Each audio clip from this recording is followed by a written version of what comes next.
আজকের গল্প ঋতুর প্রথম আকাশ ভ্রমণ।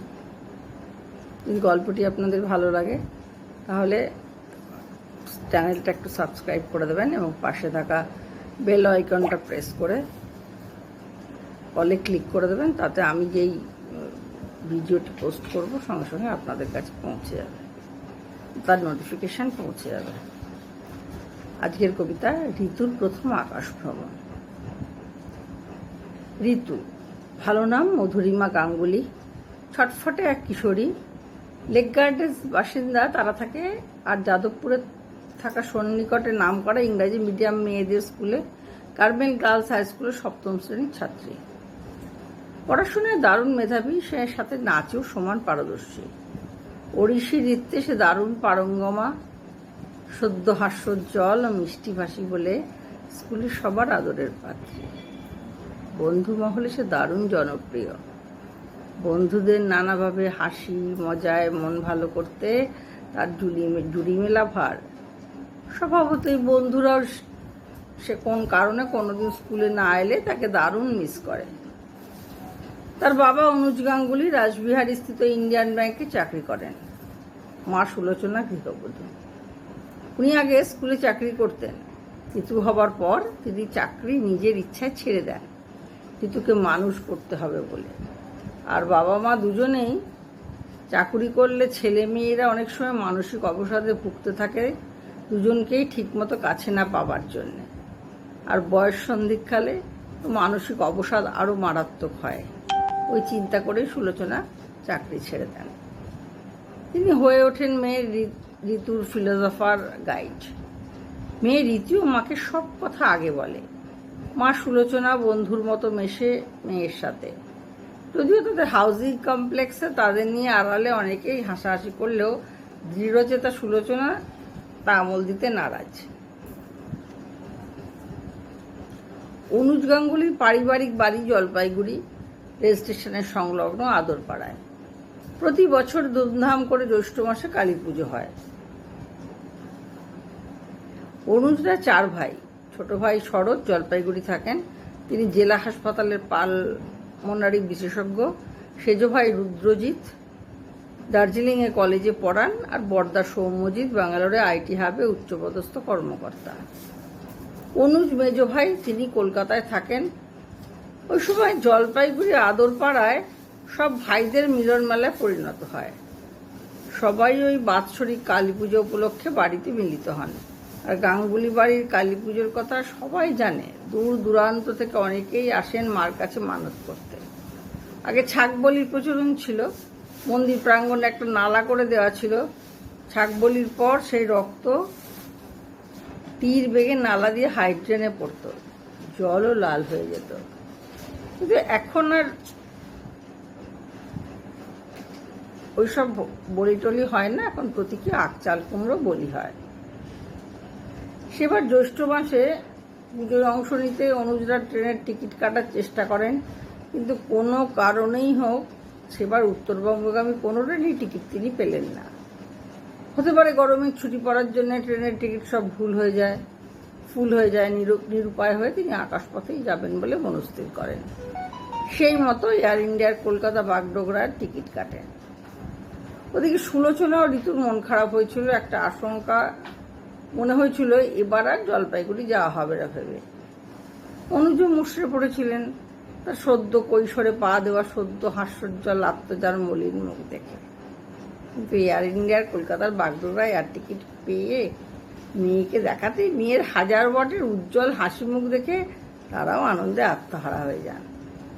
তাদের ফ্লাইট ছিল দুপুর 12টায় দমদম এয়ারপোর্টে। 2 ঘন্টা আগে রিপোর্ট করতে হয়, সেই মতো সকাল 10টায় গাড়ি করে তারা বেরিয়ে পড়লেন। ঋতুর হাউজিংয়ের জনকয়েক বান্ধবী হাসি মুখে ঋতুকে বিদায় জানালো, বারবার বলল প্রথম বিমানে চড়ার অভিজ্ঞতা কেমন জানানোর জন্য। দমদম এয়ারপোর্টে নতুন নাম নেতাজি সুভাষচন্দ্র বসু আন্তর্জাতিক বিমানবন্দর, রাজ্যের সর্ববৃহৎ কর্মচঞ্চল বিমানবন্দর। দূর থেকে ঋতু ঝা চকচকে কাঁচ দিয়ে ঘেরা বিমানবন্দর দেখে শিহরিত হলো। তাদের গাড়ি বিমানবন্দরের প্রধান গেটে যেতেই ঋতুর বাবা মেয়ে ও স্ত্রীকে তাড়াতাড়ি গাড়ি থেকে নেমে পড়তে বললেন। কেননা জলপাইরাঙা পোশাক পরা ওই অত্যাধুনিক আগ্নেয়াস্ত্র হাতে এসএফ এর জওয়ানরা সদা সতর্ক। বাবার কাছে ঋতু শুনল এরাই নাকি বিমানবন্দর পাহারা দেয়। বাইরে প্রহরারত নিরাপত্তারক্ষীদের কাছে নিজেদের পরিচয়পত্র দেখিয়ে কাছের গেট ঠেলে মেটাল ডিটেক্টর পার হয়ে ঋতুরা দমদম বিমানবন্দরের ভেতরে প্রবেশ করল। ঋতু ভেতরে ঢুকে অবাক হয়ে গেল, কি পরিষ্কার পরিচ্ছন্ন বিমানবন্দরটা। বাবা এয়ার ইন্ডিয়ার কাউন্টারে তাদের লাগেজ ওজন করাতে নিয়ে যেতেই তারা লাগেজ ওজন করে তাতে এয়ার ইন্ডিয়ার ট্যাগ লাগিয়ে দিল ও বোর্ডিং পাস দিল। ওদিকে মাইকে তখন সিকিউরিটি চেকিংয়ের ঘোষণা হতেই তারা নির্দিষ্ট জায়গায় গিয়ে দাঁড়ালো। ছেলে ও মেয়েদের লাইন আলাদা। কিছুক্ষণ পর তারা সিকিউরিটি চেকিং হবার পর তাদের ভিতরের লাউঞ্জে গিয়ে বসলো। বিশাল কাঁচে ঘেরা চারিদিক। ঋতুর বাবার কাছেই শুনেছিল একবার এয়ারপোর্টের ভেতরে ঢুকে পড়লে ভুল করেও বাইরে কিছু কিনতে যাওয়া যাবে না। যদি চলে যায় তবে প্রধান গেট এই কর্তব্যরত নিরাপত্তা রক্ষার নিয়োজিত রক্ষী আর ভেতরে ঢুকতে দেবে না। আর কোনো ধারালো অস্ত্র জাতীয় কিছু নিয়ে বিমানবন্দরে প্রবেশ নিষেধ। বিমানবন্দরের ভেতরে সব ধরনের দোকান আছে, এমনকি ডিউটি ফ্রি শপ তো আছেই, সেলুন বিউটি পার্লারও আছেই।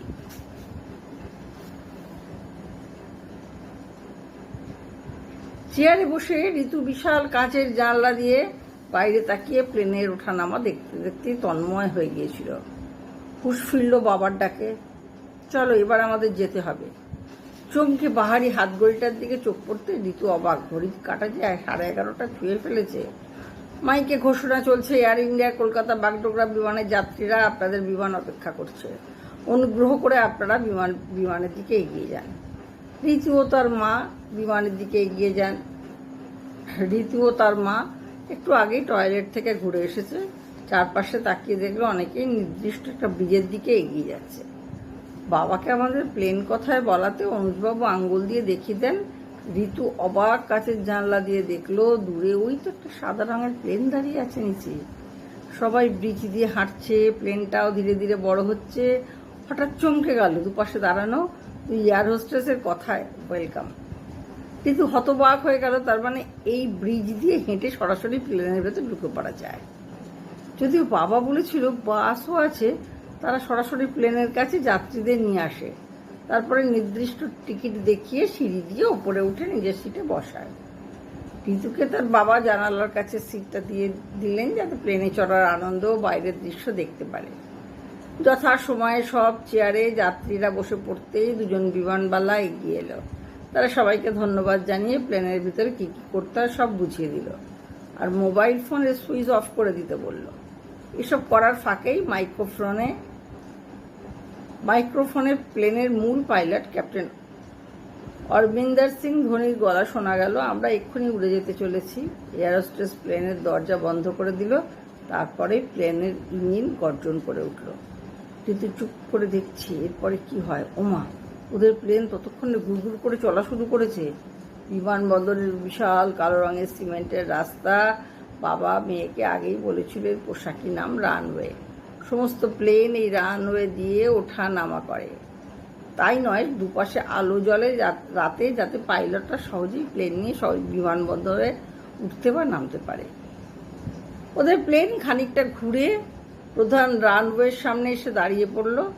তারপরেই গতির ঝড় তুলে এগিয়ে চলল সামনের দিকে। তারপরে এক তীব্র ঝাঁকুনি। ঋতু ভীত হয়ে বাবাকে বলতে গেল, কি হলো বাবা? স্মিত হেসে আঙুল দিয়ে বাইরের দিকে তাকিয়ে দেখতে বললেন। ঋতু বাইরে তাকিয়েই অবাক, এ কি, আমরা তো আকাশ উঠে পড়েছি। ধীরে ধীরে নিচে বাড়ি ঘর গাড়ি গাছপালা ছোট হতে হতে মিলিয়ে গেল। প্লেন ততক্ষণে মেঘের রাজ্যে প্রবেশ করেছে। সুনীল আকাশে সাদা মেঘের রাজ্যে প্রবেশ করে ঋতু হতবাক। এতদিন বইতে পড়েছে, এখন মেঘের বিভিন্ন রূপ দেখে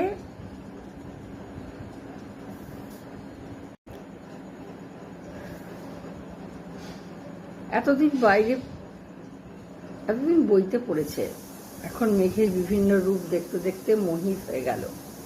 ইচ্ছে করছে হাত দিয়ে পেঁজা তুলোর মতো মেঘ ধরতে, কিন্তু প্লেনে তো জানলা খোলা যায় না। একভাবে এরকমভাবে বাইরে তাকিয়েছিল। হঠাৎ তার চমক ভাঙল। ততক্ষণে প্লেন ধীরে ধীরে নিচে নামছে মেঘের রাজ্য ছেড়ে। নিচে তাকিয়ে দেখলো আবার দেশলাইয়ের বাক্সের মতো ঘর বাড়ি গাছপালা দেখা যাচ্ছে, সাদা সুতোর মতো রাস্তা, পুতুলের মতো মানুষের খেলনা গাড়ি, সব পরিবর্তন হয়ে বড় হতে থাকলো আকাশে থাকাকালীন প্লেনের। ইঞ্জিনের মৃদু আওয়াজ শোনা গেলেও প্লেন নিচে নামার সাথে সাথে আবার জোরালো আওয়াজ শোনা যেতে থাকলো। মাইকে পাইলট ঘোষণা করে দিলেন, আমরা বাগডোগরা এয়ারপোর্টে কিছুক্ষণ পরেই নামব, আপনারা সবাই নিজের নিজের সিট বেল্ট বেঁধে নিন। খানিকটা পরেই তাদের প্লেন নেমে এলো এবং খানিকটা এগিয়ে নির্দিষ্ট জায়গায় থেমে গেল। সুবেশা বিমানবালারা মিষ্টি হেসে বিমানের দরজা খুলে দিল। যাত্রীদের সবার সাথে ঋতুরা প্লেন থেকে নেমে এলো, তারপরে কনভেয়ার বেল্ট থেকে তাদের লাগেজ তুলে বাইরের গেটের দিকে চলল। ছোট মামা বাইরে গাড়ি নিয়ে তাদের জন্য অপেক্ষা করছে যে এই আকাশপথে ভ্রমণ তার চিরকাল মনে থাকবে। আর বন্ধুদের ফিরে গিয়ে তো বলতে হবে কেমন হলো তার আকাশ ভ্রমণ।